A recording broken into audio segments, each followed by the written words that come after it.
tranche de l'émission intitulée « La vérité libère » de l'église Cité Bethel Lemba Échangeur. Aujourd'hui, nous allons vous parler à propos d'un thème qui vient nous apprêcher aujourd'hui par l'un des serviteurs de l'église Cité Bethel Lemba Échangeur au nom de l'évangéliste Fidèle Punga, qui nous a apprêché à propos d'un thème « Les conséquences de servir l'Éternel ».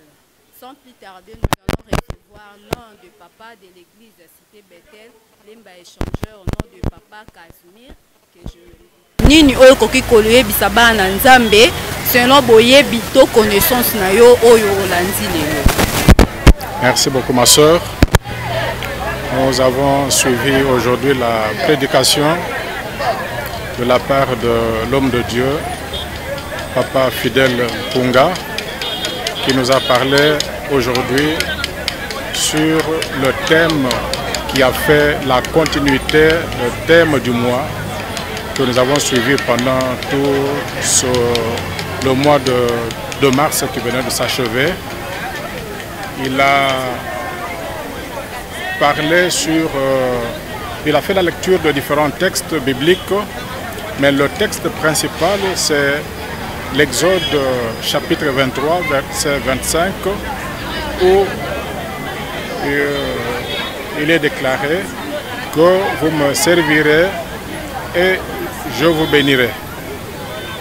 Et là, le prédicateur a fait une analyse selon laquelle Dieu conditionne sa bénédiction, c'est-à-dire qu'au lieu qu'il bénisse ses enfants d'une façon délibérée, il va conditionner sa bénédiction, c'est-à-dire avant tout le servir et ensuite lui va apporter sa bénédiction. Et là, le prédicateur va distinguer les différents services. Il va parler des services au sein de l'Église, il y a les services et les bénédictions.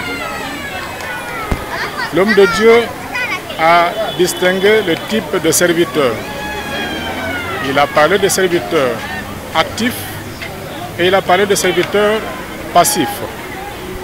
Les serviteurs actifs sont ceux qui sont à l'œuvre d'une façon active, que ce soit à l'église, avec la parole, à l'intercession, à l'évangélisation, à tous les services reconnus au sein de l'église. Et il va parler aussi des serviteurs passifs, c'est-à-dire ceux qui ne font pas partie de services actifs, c'est-à-dire qui peuvent servir Dieu avec leurs biens, avec leur argent, avec le matériel, pourvu que le service de Dieu soit effectif. Et c'est alors qu'il a détaillé les différentes bénédictions qui peuvent accompagner le service. C'est-à-dire que nous ne devons pas rester égoïstes, que nous devons apprendre à servir Dieu, que nous devons rentrer dans la vision de Dieu. Servir Dieu, c'est-à-dire savoir comprendre ce que veut Dieu, ce que Dieu veut de nous. C'est-à-dire que nous devons chercher comment le servir, avec quoi le servir.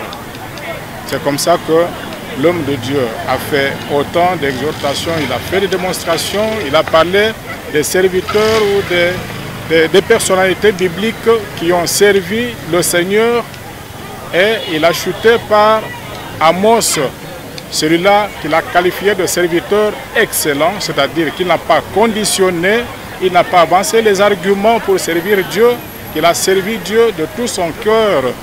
Et l'homme de Dieu a chuté pour parler de la manière de servir Dieu, c'est-à-dire que nous devons servir Dieu avec une attitude positive, sans argumenter, sans se justifier, sans avancer des raisons que nous manquons ceci, que nous n'avons pas de temps, que nous n'avons pas de moyens, que nous n'avons pas ceci, mais nous devons servir Dieu avec une attitude positive. Voilà en quelques mots ce que j'ai pu retenir de la prédication du jour. Merci beaucoup, Papa Casimir. Bandeko balandi bouti kolanda papa na biso Casimir. J'espère que binomoko balandi a émission La Vérité Libère. Nyonso oyo ezali talami lokola prédication eleka ki na mokolo ya